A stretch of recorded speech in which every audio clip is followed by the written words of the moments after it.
Good morning, people.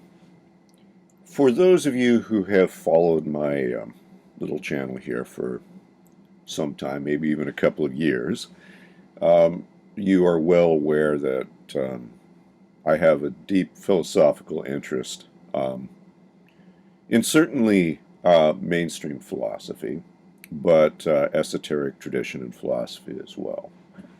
I would say that it's important to understand that esoteric philosophy, whether it was the Greek mystery schools or um, perhaps the I Ching, which you know that I hold in very high regard, or others, um, the purpose of esoteric philosophy in general is to guide the devotee into coming into an intimate relationship with a fundamental reality that can only be had personally and experientially and viscerally. As such, it is a pursuit, as many have said, to come into a relationship of intercommunion, perhaps poetically said by Crowley, intercommunion with one's holy guardian angel, which then one discovers is neither holy nor a guardian nor an angel. But the purpose is consistent and clear. There are many paths to it. The purpose, again, of these practices is to come to a certain kind of experiential gnosis that requires no faith, but is a legitimate lived experience by which one has a confident first person relationship with life. This is a very distinct path from that of religion. In fact, the goal of religion itself is to alienate oneself from that relationship and to outsource it to one or another franchise so that the purpose of that innate relating or the responsibility of it can be held by an external third party, often for a fee. And this, of course, allows the individual who chooses the religious path rather than the first person experiential path to, hypothetically at least, claim um, some kind of isolation from the responsibility of the consequences of one's actions. That is certainly a little perverse, but it's an old story. Um, it's not lost on me that many of you who frequent this channel are interested in these first person experiential paths. Great. I really admire that. But as well, for those who are sensitive, it is nearly impossible to move through the day to day without looking at the present. It is a certain kind of nadir. Um, in many ways, for the sensitive, it is about as dark a moment as it can possibly be. Typical of the nadir.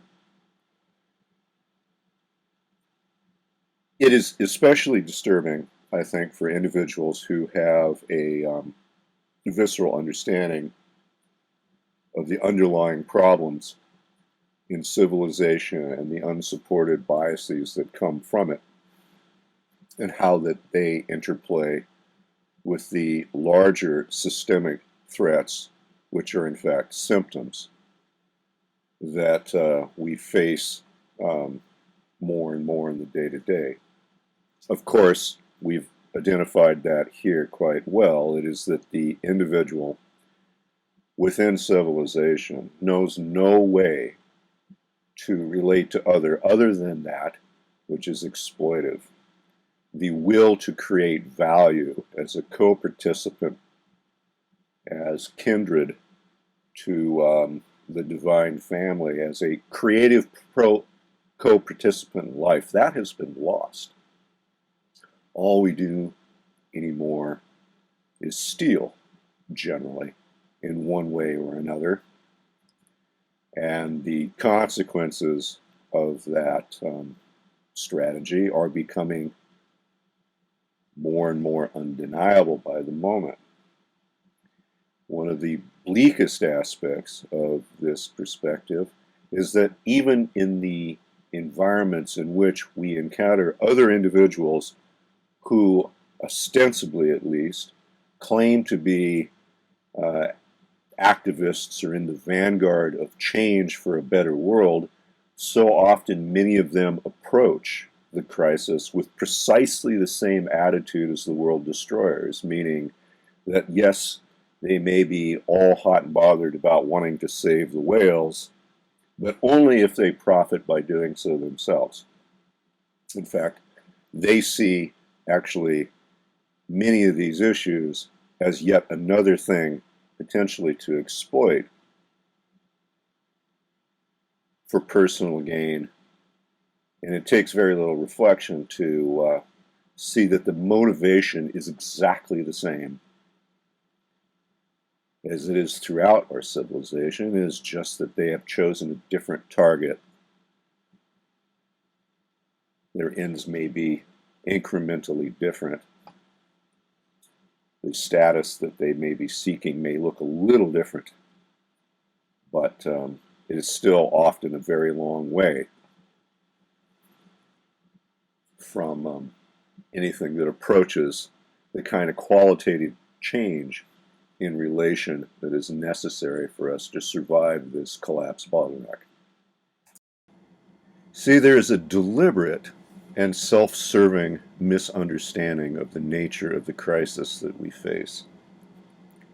For those who have set themselves up as the vanguard of progress, perhaps, these activists, they generally operate under the idea, which is a misconception, that resistance to change towards a survivable, more constructive, more harmonious future is due to the fact that the average individual is ill or or uninformed. And that is not the case. In fact, I would say that the majority of mankind probably does sense viscerally that something is in fact awry. Right? What is lacking is not information.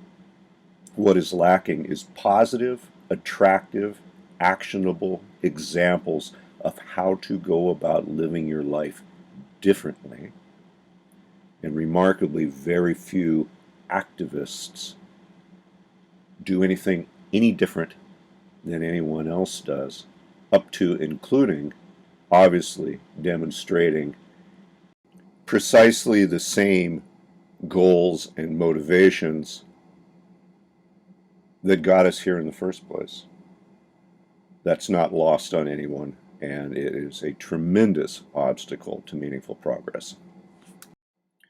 And here is where the esoteric comes in. For anyone who has made an attempt to, in a forthright, honest, authentic manner, develop that relationship with reality that is constructive and is harmonious, there's a confidence that comes from that, an extreme confidence in the infallibility of whatever we might choose to call this galactic process that we are embroiled in. That, in fact, it does work out in the great scheme. Obviously, for the individual, that may be, depending on one's perspective, quite different than that. But the machine works very well, and the future is, in fact, inevitable, and it will be the best of all possible worlds that does evolve. One of the mistakes that is often made is the unsupported assumption that the activities of human beings are somehow outside of the natural process of life moving forward, and they cannot be. That's a religious position that is unsupported by anything. We are as much a part of the product of the evolutionary process on this rock as anything else. It could in fact be that this seed burst moment that we are experiencing is the death throes of that crippled organism that expires. Well, that's best before we find ourselves in a position where we can disperse our illness to other worlds, I would say. It could also be that this moment is a necessary bottleneck by which the right choices of humanity are forced by circumstances to express themselves, and that it might be that due to circumstances and consequences, that the only kind of humanity that can survive in the forthcoming world and remain a participant in life is only those individuals who have made the conscious, deliberate choice to live in harmony with the natural world, and everything else is swept away. That might also be a natural consequence of what is unfolding around us. There is a certain amount of, well, I would not necessarily say hope, but a comfortable sense of safety, perhaps, in understanding that the best is unavoidable and inevitable to occur. It is rare that the life process actually makes mistakes, but very often the way it goes about doing things can be cruel and often lacking in discretion. It may be, for those of us who are aware of this and have a solid relationship with the life process, that we can sense a purpose here, and that as this event unfolds, perhaps be well equipped and prepared to practice a certain amount of triage and elevate what we can to success, and as much as possible diminish the suffering and pain that will necessarily be part of this transition. There's a general principle that comes from studying system dynamics that goes like this. When one understands that due to an inevitable, say, nonlinear change in a system, we could call that collapse or whatever, when faced with the inevitability of that, the personal costs to be borne in navigating that change moment,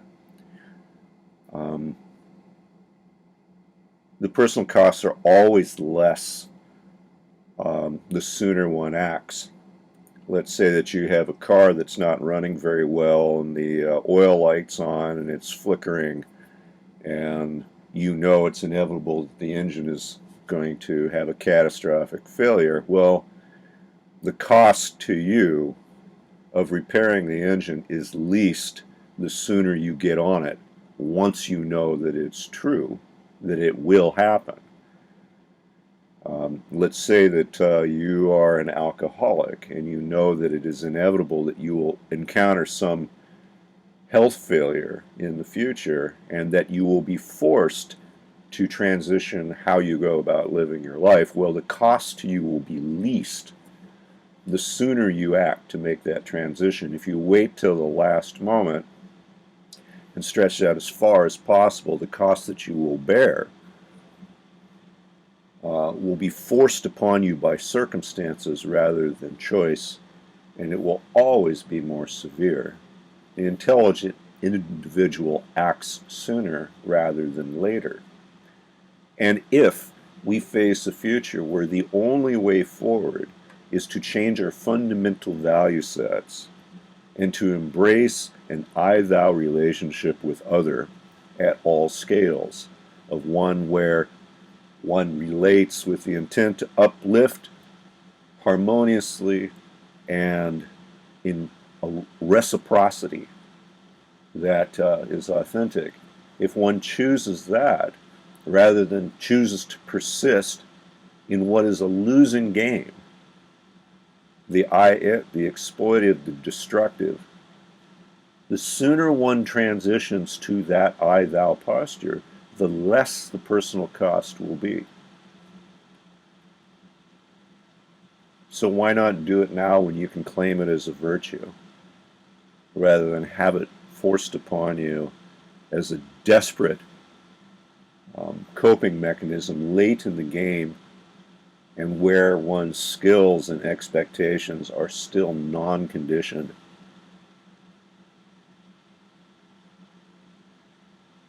The pain will be greater and the chances of success much diminished. Why? Why wait? So just a quick reflection here as we approach the solstice. Already in the northern hemisphere, we've had the latest sunrise. The dawn comes earlier now, though the days are still incrementally drawing shorter.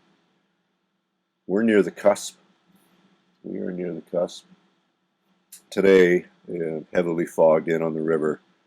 We're about to have the first of our actual kind of real winter weather, I think, for the next week or so. I'm going to spend the day more or less kind of fueling up and getting things ready for a bit of a hunker down. I would encourage some reflection on these issues. I know that it is incredibly challenging, even for those of us who care about such things, as we are all, to some degree, socially conditioned herd animals, to find the personal courage by which to change our lifestyles and the way that we go about living and how we choose to relate to others. It is extremely difficult. Extremely difficult. And if it is extremely difficult for us and we don't do it, how would we possibly expect the weaker of our peers to have any interest in doing so? It is necessary that we embrace the skills and the perspectives and the attitude that make weathering this bottleneck moment possible. It is necessary. The choice in doing so conditions the future that we will experience. The time for acting strategically is drawing very short. I would encourage everyone to make the choice rather than to experience having the choice forced upon you. There's purpose to be found in this, and I find it an apt reflection for the darkest days of the year. Cheers.